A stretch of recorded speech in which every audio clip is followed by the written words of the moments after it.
I want to validate you with what I'm getting ready to say because there's 3 or 4 things, I don't know, we'll find out the exact number, but I'm sure there's at least 3 or 4 things that have made your situation really problematic.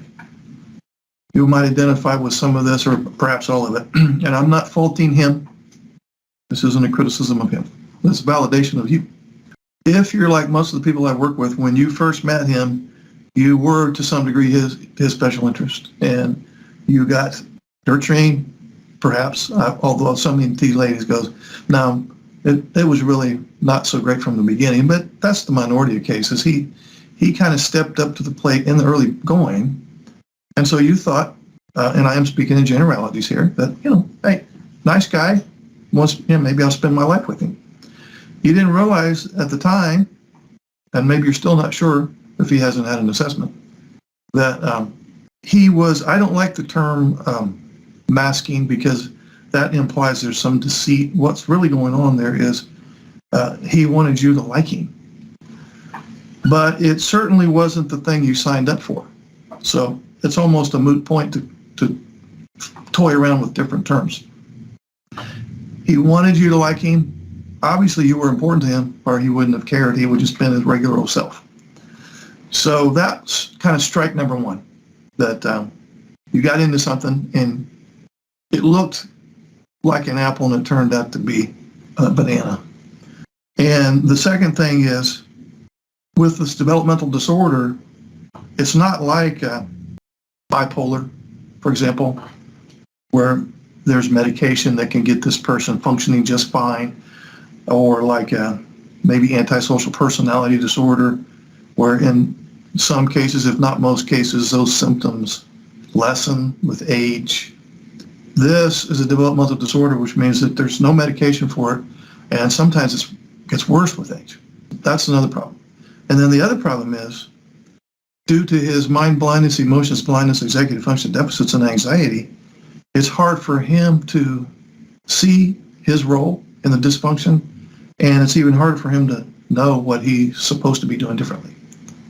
So I'm validating that there was a lot of things at play that made life very difficult for you. Now, the problem is, though, you're already in it. Unless you're, which is not my recommendation, unless you're planning for divorce, you're already in it.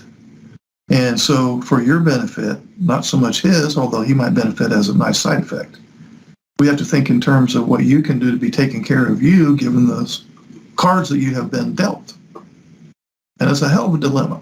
It really is. So I think the message here that I want you to, at least, I'm just planting a seed today. You can dismiss it if you don't think it's going to help you at all. But sometimes less work is better. If you feel like you've been doing all of the relationship work, maybe it's time for you to adopt the mantra that less is better. If you, for example, one end of your house catches fire, and then you put that fire out, and then you begin the process of rebuilding that end of the house, but then for whatever reason, somebody sets fire to the other end of the house. And so now you got to put that fire out. Now you have 2 ends of the house that you're working on. And about the time you almost get done with the first fire, doing renovation, it catches fire again. So you're back and forth, back and forth, back and forth. That may have been how you felt with him.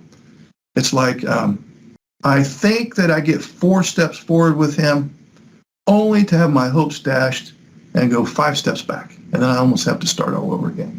So I want you to think in terms of effort involves either doing something or avoiding something. On one end, you're working on doing something, which is exhaustive. And on the other end, recommending that you begin the process of avoiding something. Now, avoiding something takes a lot of discipline, like biting your tongue, for example, but it doesn't take much time or effort. Doing has exhausted you. Avoiding will be the path of least resistance, and I'm not saying avoid everything. Some things you can't avoid, and that's fine. So there's 2 categories of poor doing. Doing that yields no positive result, and then also doing that actually makes a bad problem worse.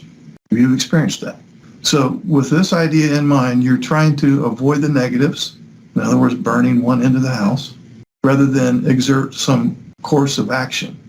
I'm not faulting you, but you're lecturing, arguing, pleading, negotiating, reasoning with, trying to share feelings in hopes that he'll get it. That has been too much of a waste of time and energy that has made you, it may have even affected your mental health or even physical health. So what I'd like for you to do, if you're so inclined, you don't have to do it now, but maybe soon, within the next day or so, I'd like for you to consider listing all the things that you've been doing or saying that yield no positive result or makes it bad problem worse. And then from that list, there's going to be some things on that list that you're going to have the thought, well, I'm just not going to be able to avoid doing that because it's important and I just can't sweep it under the rug. Totally understand that. But from the list, there's going to be a bunch of things where you think, I can probably avoid saying or doing that thing, and because it's not improving the situation, and too often it's making it worse. So list the things that you've been doing or saying that yields no positive result or makes the problem worse. Then from that list, pick those things that you're willing to avoid doing or saying, not so much for his benefit. This isn't extra work for you in order to help him. What you've been doing, I'm not faulting you, way more work than this.